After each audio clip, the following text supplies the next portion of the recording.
Moi, c'est le professeur Dr John Senga Luamba. Je suis le secrétaire général national du syndicat national des médecins, le SINAMED en sigle. Ok, monsieur. Merci beaucoup. Je pense que le problème qui a poussé les médecins à débrayer, c'est essentiellement une chose: le manque de respect de la part du gouvernement d'honorer l'accord qu'il a signé avec le banc syndical des médecins en date du 3 août 2021. Dans cet accord, le gouvernement s'était engagé à respecter un certain nombre d'éléments qu'il n'a pas pu jusqu'à aujourd'hui à réaliser. C'est ce qui a poussé le médecin justement à pouvoir présenter un préavis et à pouvoir abandonner les services pendant un temps. Nous avons commencé par un service minimum. Nous sommes passés depuis la semaine passée à la polarisation des urgences. Et dans une semaine, nous allons passer à une autre phase de grève qui consiste à ce qu'on appelle hôpital sans médecin, c'est-à-dire que nous allons vraiment abandonner les hôpitaux. Pas abandonner la population, mais abandonner les hôpitaux du fait que le gouvernement ne sait pas honorer ses propres engagements. Oui, je pense que nous nous occupons de nos malades et nous sommes prêts à mourir pour nos malades. Mais le gouvernement, à qui appartient la population, doit aussi pouvoir nous mettre dans de bonnes conditions pour bien travailler et bien vivre. C'est dommage que jusqu'à aujourd'hui, que le gouvernement n'ait pas compris que le médecin, c'est une catégorie qui nécessite qu'on le prenne rapidement en charge. Nous allons, effectivement, nous nous occupons encore des malades parce que dans les hôpitaux qui sont choisis pour recevoir les urgences, le travail s'est fait correctement et normalement jusque-là. Mais à partir du 1er août, comme je l'ai dit, il y aura une forme de radicalisation des mouvements de grève en abandonnant tout simplement les hôpitaux parce que le gouvernement lui-même a déjà abandonné les hôpitaux. Non, comme je l'ai dit, les hôpitaux sont là en train de travailler. Les urgences se font correctement. Ce que nous ne faisons pas pour le moment, ce sont les consultations habituelles programmées. Ça, nous ne les faisons pas. Mais les urgences sont encore prises en charge. Mais à partir du 1er août, je pense qu'il y a encore des hôpitaux même privés. Les malades peuvent aller dans les hôpitaux privés, mais pas dans les hôpitaux de l'État où travaillent les médecins membres du SINAMED.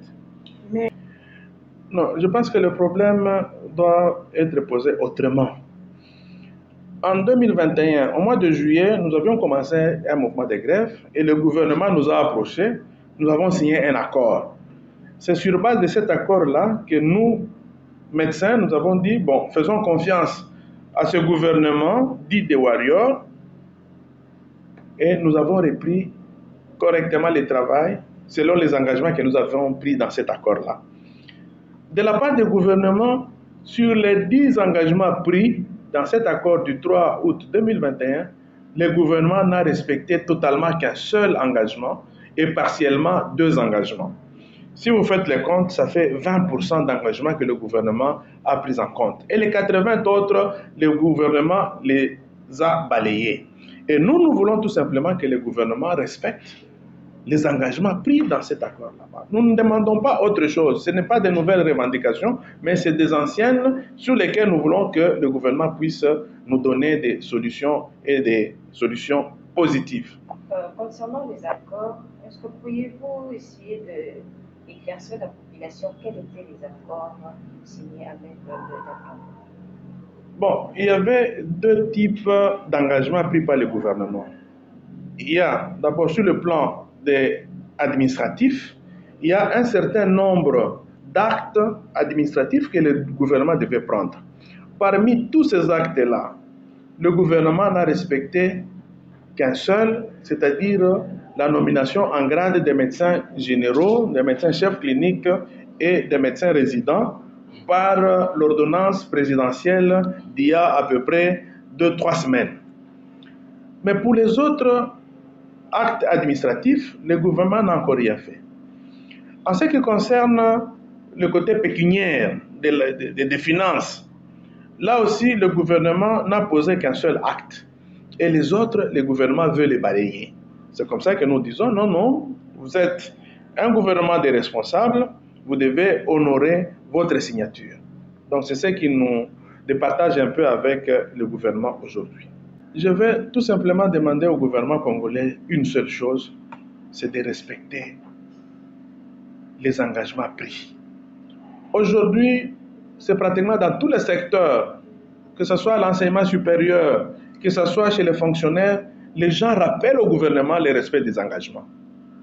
On nous a parlé des gouvernements de warriors, c'est-à-dire des combattants, des guerriers. Nous voulions les voir donner des solutions, parce que nous attendons ces solutions-là. Voilà, si le gouvernement ne respecte pas ses propres engagements, je pense qu'il va s'en prendre à lui-même par rapport à la responsabilité qui lui incombe lorsque les médecins vont débrayer totalement. Pour la population, je voudrais m'adresser à elle pour dire que le mouvement que les médecins observent dans les hôpitaux, ce n'est pas contre elle, ce n'est pas contre la population. Nous sommes pour, mais la population doit savoir que les médecins vivent difficilement. Les médecins vivent dans des conditions précaires. Les médecins manquent le minimum pour bien vivre. Comment voulez-vous que la population fasse confiance à un médecin qui est en mauvaise santé? Quelqu'un qui s'habille mal, quelqu'un visiblement qui n'est pas bien dans sa forme. Comment la population peut lui faire confiance? Et tout cela, je pense que c'est le gouvernement qui doit nous mettre dans de bonnes conditions pour que nous soyons à même d'apporter les meilleures solutions à notre population. Donc nous ne sommes pas contre la population, nous sommes contre le gouvernement et la population doit pouvoir nous accompagner pour exiger au gouvernement de nous prendre correctement en charge. Pensez-vous faire... Nous avons déjà étudié, même pour les marches officiellement accordées par l'autorité de la province, mais on voit que ces marches-là sont réprimées par la police. Nous ne sommes pas pour les marches, même si elles sont autorisées, la police parfois peut outrepasser ce qu'on lui demande. Mais nous avons déjà préparé suffisamment d'actions pour amener le gouvernement à pouvoir respecter ses engagements. Et nous avons beaucoup de pistes, de solutions pour cela. Informer l'opinion nationale et peut-être internationale que le mode de grève des médecins des services publics de l'État, en termes de polarisation des urgences, va aller jusqu'au 31 juillet. Ça sera le dimanche de la semaine prochaine. Au cas où le gouvernement ne nous donne pas de signaux de bonne foi par rapport à ces engagements, nous voulons donc donner l'information qu'à partir du 1er août, les médecins des services publics de l'État vont passer à la radicalisation du mouvement de grève sous la forme hôpital sans médecin. Voilà le message que nous voulons donner et nous informons à nos bureaux provinciaux et à tous les sectionnaires de pouvoir informer la population suffisamment, d'abord pour cette semaine qui va commencer, quel hôpital va continuer à prendre les urgences et à partir du 1er août, nous allons, au cas où le gouvernement ne nous donne pas satisfaction, nous allons arrêter.